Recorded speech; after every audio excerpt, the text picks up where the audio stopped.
제가 얼마 전에 깨달은 아주 신비한 하나님의 진리의 말씀이 있습니다. 제가 묵상하면서 길을 걷다가 그걸 깨닫고 깜짝 놀랐어요. 근데 깨닫고 나니까 어떤 책에 그 내용이 이렇게 언급이 되어 있어서 또 한 번 놀랐어요. 그게 뭐냐면, 원래 하나님 나라는 영적인 하나님이 영이시니까 천국에는 물질적 존재가 없는 거예요. 천사도 영이고 다 영인데, 하나님의 아들 예수님이 이 땅에 오셔서 사람이 되시고 우리 인간의 몸을 가지고 사시다가 이제 십자가에 죽으시고 부활하셨는데, 그 부활하신 예수님은 몸을 가지신 분이세요. 그 몸이 우리의 육체하고는 조금 질적으로 훨씬 고급 몸이에요. 그래서 안 먹어도 배고프지 않지만 먹을 수도 있고, 그리고 이렇게 시간과 공간의 제약을 받지 않는 특별한 몸이세요. 그런데 예수님이 이 땅에 오셔서 사람이 되셨다가 부활 승천을 하실 때 그 몸을 가지고 천국에 들어가신 거예요. 그러니까 하나님께서 저와 여러분을 구원하실 때 예수 그리스도를 통하여 물질적인 존재인 이 육체가 하나님 나라, 하나님 보좌 우편에 앉아 계신 거예요. 저는 수십 년 목회를 하면서 전혀 깨닫지 못했었는데, 그걸 깨닫고 제가 얼마나 놀랐는지 몰라요. 우리 기독교만이, 종교 중에 기독교만이 육체를 소중하게 여깁니다. 못된 종교들은 육체를 학대를 하고 그래요. 또 실제로 우리 기독교 안에서도 잘못된 신앙, 극단주의 이런 것이 나타날 때는 육체를 학대하는 것이 경건인 걸로 생각한 때가 있었습니다. 그런데 실상 성경 어디에도 육체를 무시하거나 학대하는 것이 경건이거나 절대로 그런 가르침이 없거든요. 오직 이 예수 그리스도가 우리 인간이 되어 오셨다가 우리와 하나님이 하나가 된 거예요. 그리고 그 인간의 몸을 가지고 승천하셔서, 이제 오늘 이 본문에 보니까 제자들이 예수님 승천하시는 모습을 바라보고 하늘을 바라보고 멍하고 있었어요. 그랬더니 천사들이 하는 말이, 갈릴리 사람들아 어찌하여 서서 하늘을 쳐다보느냐, 너희 가운데서 하늘로 올려지신 이 예수는 하늘로 가심을 본 그대로 오시리라 하였느니라. 의학이 발달해서 120세 사는 세월이 온다고 하지만은 육체는 이 세상에서는 유한한 것입니다. 그러나 부활한 육체, 예수님이 부활하셨고 이제 장차 우리도 예수님 오실 때 부활할 텐데, 그 몸은 영원히 천국에서 사는 신령한 몸이 되는 거예요. 이것이 우리 기독교 신앙이 다른 모든 종교와 확연한 차별이 되는 한 가지 이유가 될 거예요.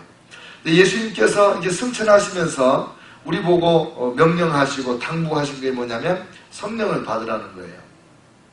왜냐? 이 땅에서 예수님이 안 계신 동안에 우리가 예수님을 제대로 믿고 사는 방법은 성령을 받아서 성령 안에 사는 길밖에는 다른 길이 없거든요. 그러니까 성령 받으라고 그렇게 간곡히 당부하고 승천하신 거예요. 만약에 우리가 성령을 못 받는다면 예수님을 믿을 수도 없고, 또 믿는다고 해도 잘 믿을 수가 없고, 잘 믿으려고 발버둥을 치고 애쓰고 한다 하더라도 하나님이 기뻐하는 그런 경지에 이르지를 못하는 거죠. 그러니까 성령 받는 것은 선택사항이 아니고 필수예요. 성령 받는 건 필수예요. 제가 이제 전에도 가끔 말씀드린 것이 뭐냐면, 무당들 중에 학습 무당이 있다고 그랬어요. 배워서 무당을 해요. 그런 사람은 신령한 그런 능력이 없는 거예요.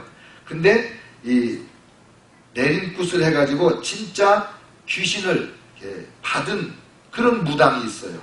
강신 무당이라고 해요. 그러니까 그런 무당들은 이렇게 쪽집게 같이 잘 맞추기도 하고 그런 신령한 능력을 나타내는 무당들이에요. 그런가 하면 그런 무당들 중에 더 강력한 영적인 파워를 가진 무당을 뭐라고 하냐면 무당 부흥강사라고 그래요.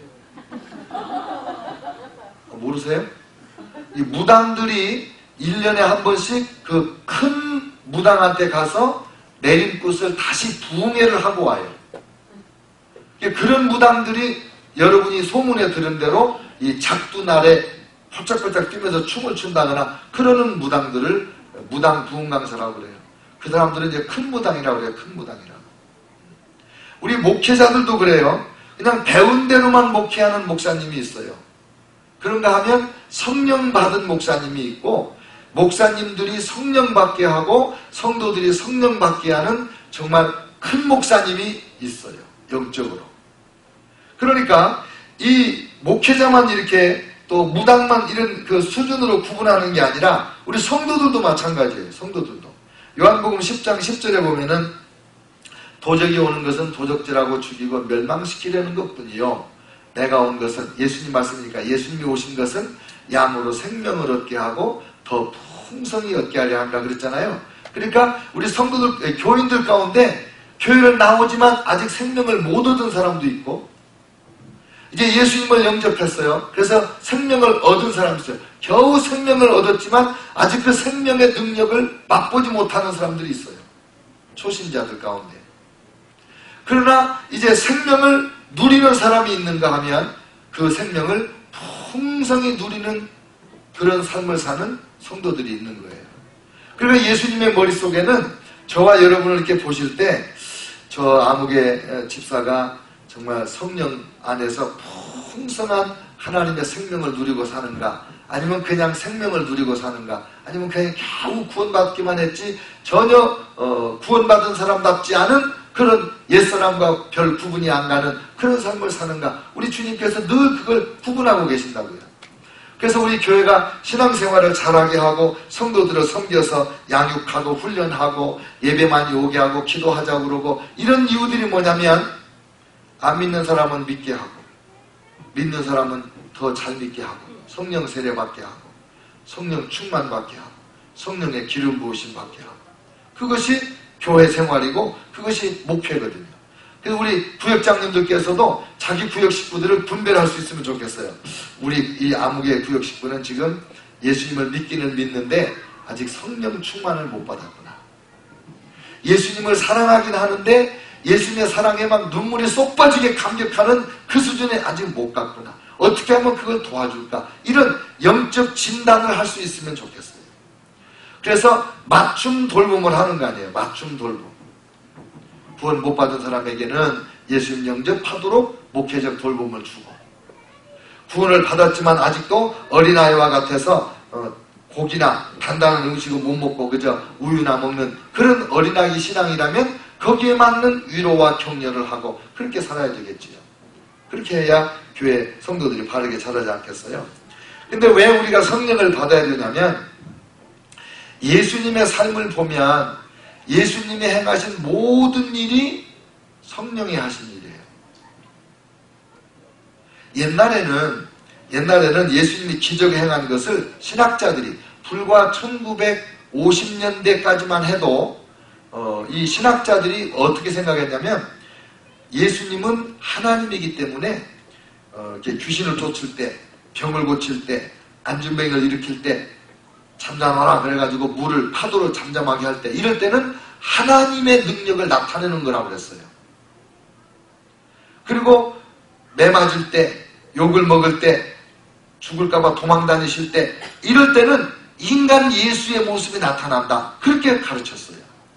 저는 50년대에 57년에 제가 태어났으니까 그때는 제가 모르잖아요. 그런데 저희 은사님이 80세 되실 때 책을 냈는데 자기가 어느 교수님한테 50년대 신학교에서 그렇게 배웠다고 그렇게 썼더라고요. 그분은 여간에서 어떤 분의 이름을 그렇게 밝히면서 말하지 않는 분인데 그 교수님 이름을 밝히면서 그렇게 썼더라고요. 옛날에는 성령의 이해가 충분하지 못했어요. 그런데 1960년대, 70년대, 80년대 들어오면서 성령 기독론 이렇게 이제 성경을 다시 해석해요. 그래서 예수님이 행하신 모든 기적, 초자연적인 능력은 예수님이 신성을 가졌기 때문에 나타난 게 아니고 성령 충만하기 때문에 성령님을 덧입어서 나타냈다는 거예요. 그러니까 예수님께서 기적을 행하신 것이 언제부터예요? 세례요한에게 요단강에서 세례받고 그 물에서 나올 때 성령께서 비둘기같이 임하시잖아요. 그때부터 예수님이 기적을 행하시는 거예요. 무슨 뭐 전설은 많이 있어요. 뭐 예수님이 30살 되시기 전에 무슨 기적을 행했다, 무슨 기적을. 근데 그건 성경에 없고 다 그건 전설에 불과한 거고, 성경에 하나님 말씀에 기록된 예수님의 모든 기적은 성령 받은 이후에만 나타나는 거예요. 그리고 예수님께서 친히 말씀하시기를 아버지께서 일하시니 나도 일한다. 아버지께서 말씀하신 걸 내가 말한다. 아버지께서 하는 일을 내가 한다. 예수님은 철저하게 하나님 성령 의존으로 공생애를 사신 거예요. 그리고 뭐라고 말씀하셨어요? 나를 믿는 자는 내가 하는 일을 너희도 행할 것이고 그보다 더 큰 일도 할 것이다. 왜냐하면 내가 아버지께로 갑니다. 아버지께로 가면 예수님이 누구를 보내주신다고 했어요? 성령을 보내주신다고 그랬죠. 그러니까 예수님께서 나도 아버지 곁에서 너희를 위하여 기도할 것이고 내가 가면 성령님을 보내주실 테니 성령님이 너희를 도우시고 나도 돕고 삼위일체 하나님이 너희를 도와서 내가 행한 일보다 더 큰 기적도 행할 수 있을 것이다. 이렇게 말씀하신 거예요. 그러니까 우리는 성령 받는 거를 늘 사모해야 됩니다. 지금 결론적으로 말씀드리면 아무리 성령을 충만히 받았다 하더라도 매일 성령 충만을 기도해야 됩니다. 왜? 성령은 우리가 이 세상을 사는 동안에 더러운 거, 추한 거, 악한 거, 음란한 거, 듣고 보는 거 이런 걸로 인해서 우리 안에 성령님이 점점 위축이 돼요. 그거를 성령이 소멸된다고 해요. 성령님이 나를 100% 지배하는 것을 성령 충만이라고 그러는데 우리가 살다 보면 돈 욕심 나고 자존심 상하고 화내고 이럴 때마다 내가 나를 지배하고 성령님이 나를 지배하지 못하시는 거예요. 성령이 소멸되는 거예요. 그래서 매일 아침 저녁으로 성령 충만을 사모하는 기도를 드리는 것이 성도의 마땅한 바인 것입니다. 성령을 받은 사람, 성령 세례를 받은 사람, 성령 충만을 경험한 사람들에게 해당하는 말이에요. 성령을 안 받은 사람은 받는 것부터 시작을 해야 되죠. 자, 그러면 예수님과 성령님의 관계를 간략하게 몇 가지 말씀드리면, 첫째, 예수님이 성령으로 잉태됐어요. 성령님이 돕지 않으시면 마리아의 뱃속에 예수님이 잉태가 안 될 뻔했어요. 성령님으로 잉태가 됐다. 그래서 천사가 나타나서 마리아에게도 요셉에게도 성령으로 잉태됐다. 그렇게 말해요. 또 세례 요한은 예수님을 성령으로 세례 주시는 분이라고 소개를 했어요. 우리는 세례 요한이 예수님 소개할 때 보라 세상죄를 지고 가는 하나님의 어린 양이로다. 세상죄를 지고 가는 하나님의 어린 양이라고 소개한 그 말씀 우리가 잘 기억해요. 그런데 더 중요한, 오늘 설교에서 보면 더 중요한 내용이 뭐냐면 마태복음 3장 11절 나는 너희로 회개케 하기 위하여 물로 세례를 주거니와 내 뒤에 오시는 이는 나보다 능력이 많으시니 나는 그의 신을 들기도 감당치 못하겠노라. 그는 성령과 불로 너희에게 세례를 주실 것이요. 세례 요한이 소개한 예수님은 성령과 불로 세례를 주시는 분이에요. 우리가 성령 임했을 때는 성령 임한 여러 가지 증상들, 현상들이 있는데 그 중에 하나가 불 받는 거예요. 몸이 뜨거워지고 마음이 뜨거워지고 어떤 경우는 실질적으로 몸에서 불이 나고 그리고 땀이 나고 이런 경우도 있어요. 제가 이렇게 기도해 주는 중에 저도 속으로 내가 나도 저런 체험을 해봤으면 좋겠다 부러웠던 경우가 있어요. 제가 이렇게 상담하고 기도해 주는데 그 집사님이 나보고 그래, 목사님 나 죽을 것 같아요. 왜? 그러니까 온몸이 불에 타서 죽을 것 같아요.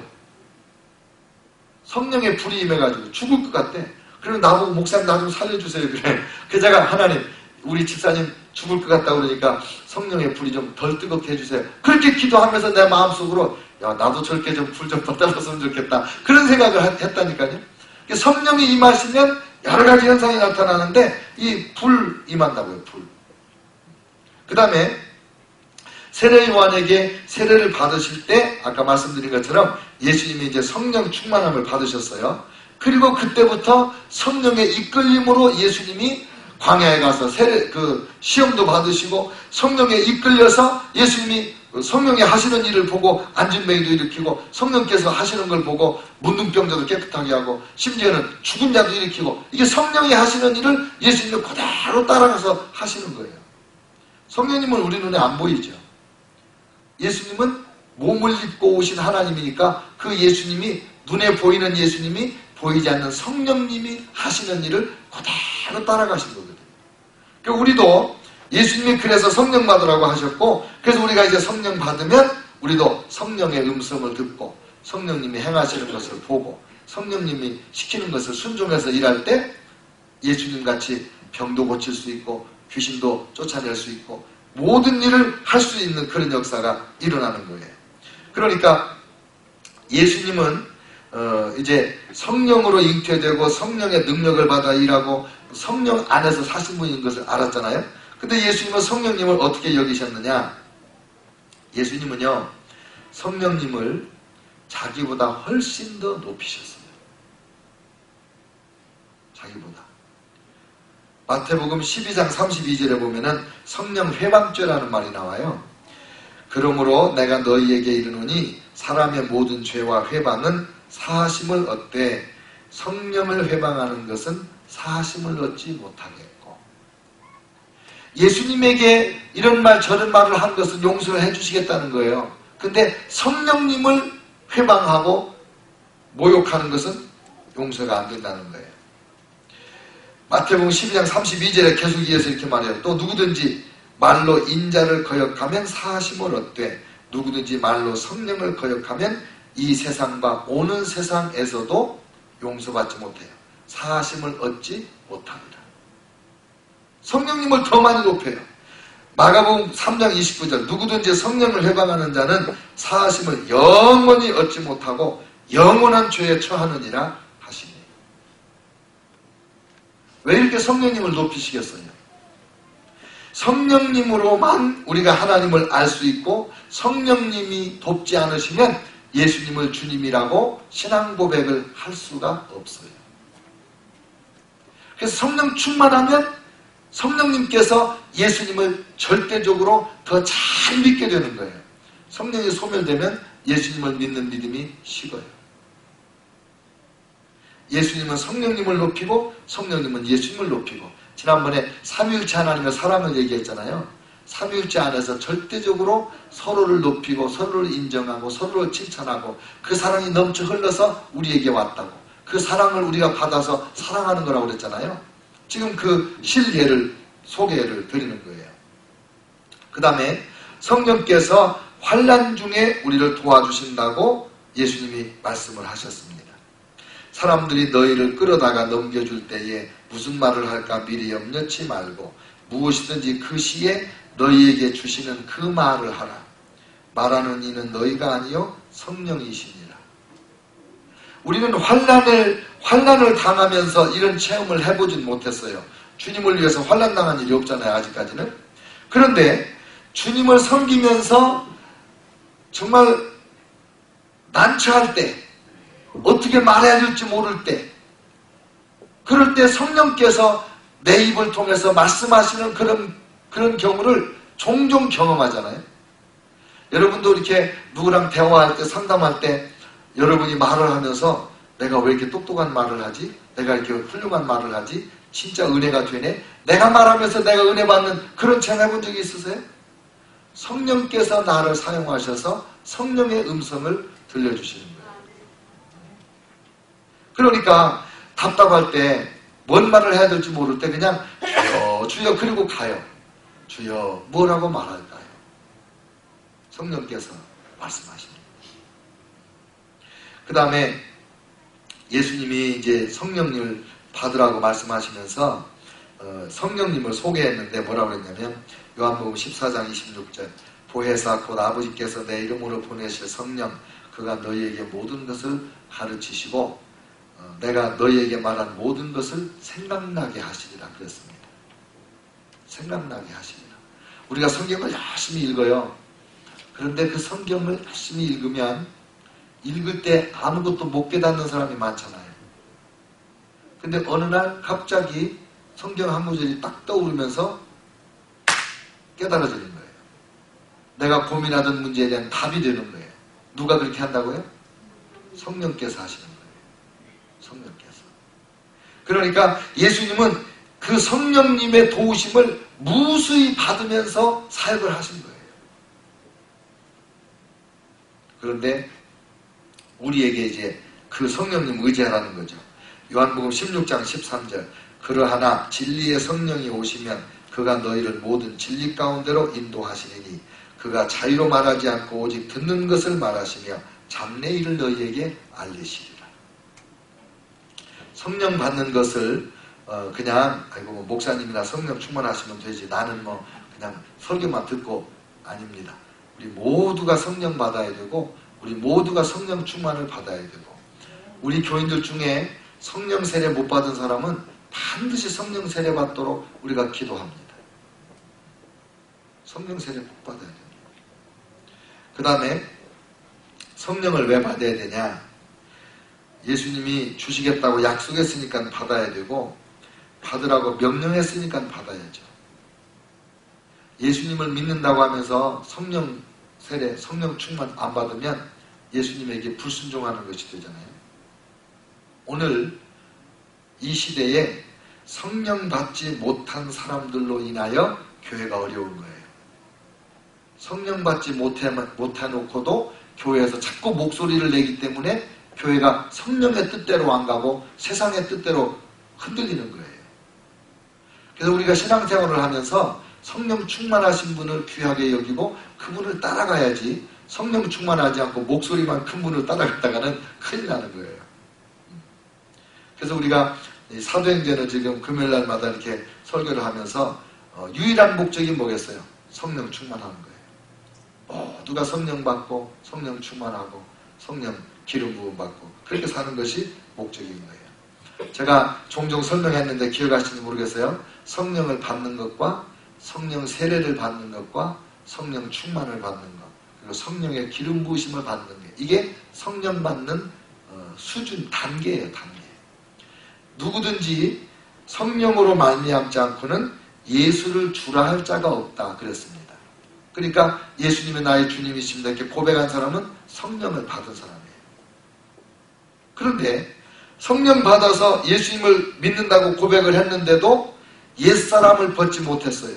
혈기가 그냥 있고 나쁜 습관 하나도 못 끊고 그리고 그냥 천당과 지옥을 오르락내리락 하듯이 좋을 때와 나쁠 때가 영적으로 너무 이게 기복이 심한 거예요. 그거는 예수님을 믿지만 성령을 받아서 믿긴 하지만은 아직 성령 세례를 못 받아서 그런 거예요.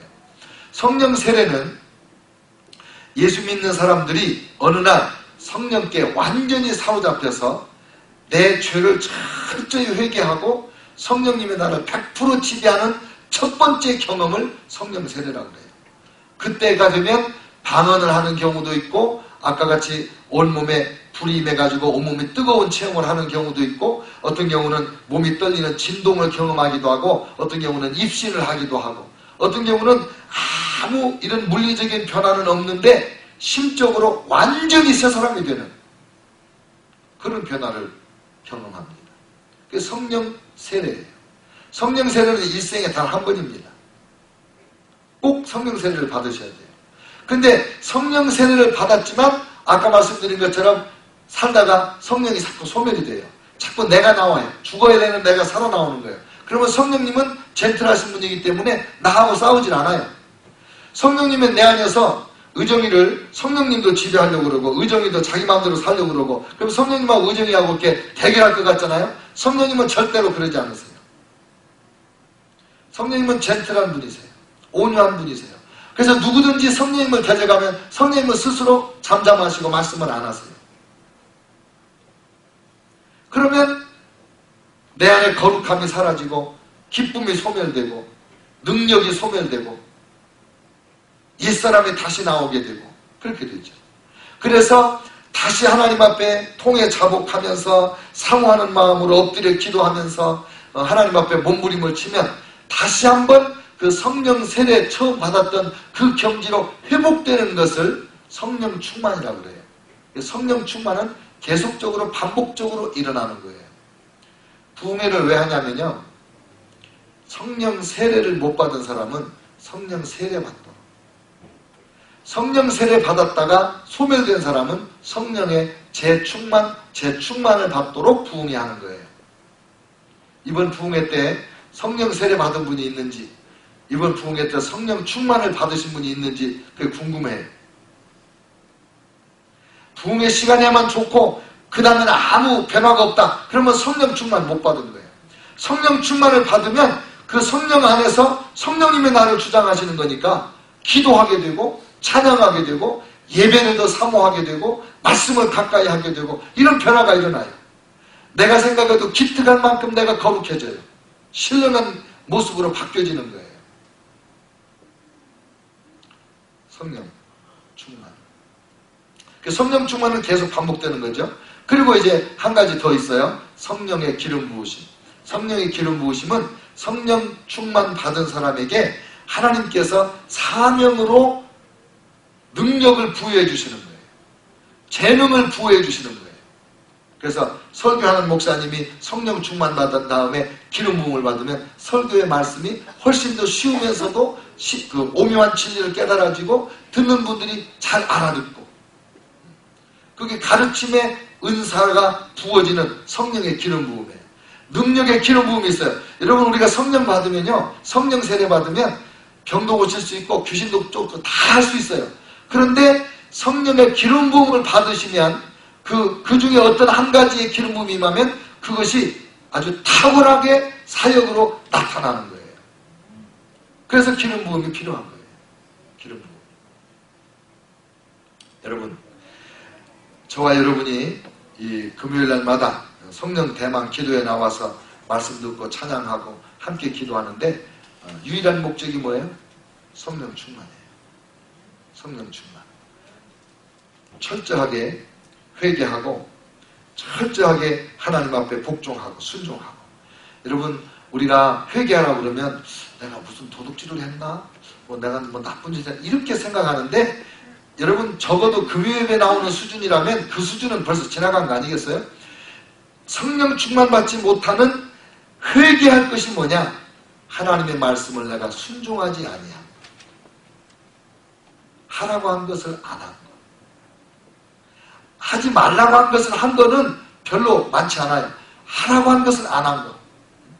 용서하라고 그랬는데 용서하지 않고 마음에 계속 미움을 품고 정죄를 하고 있다든지, 순종하여 섬기라고 했는데 섬기지 않는다든지, 포기할 것을 포기하지 않고 아직도 붙잡고 있다든지, 이런 것들이 하나님의 성령을 우리가 충만히 받지 못하게 하는 방해 요소가 돼요. 오늘 이 시간에 우리 함께 기도하면서 성령을 받아야 됩니다. 그래야 다시 오실 예수님 오시는 그날까지 우리가 하나님의 능력 안에 사는 거예요. 하나님의 거룩함 안에 사는 거예요. 예수님처럼 기적을 행하면서 사는 거예요. 돌아오는 주일날은 기적이 상식이 되는 교회라는 제목으로 설교할 텐데, 왜 그렇게 살아야 되는지 한번 그 말씀을 주일날 배우면 여러분에게, 저에게 또 큰 깨달음이 올 거예요. 함께 기도하겠습니다.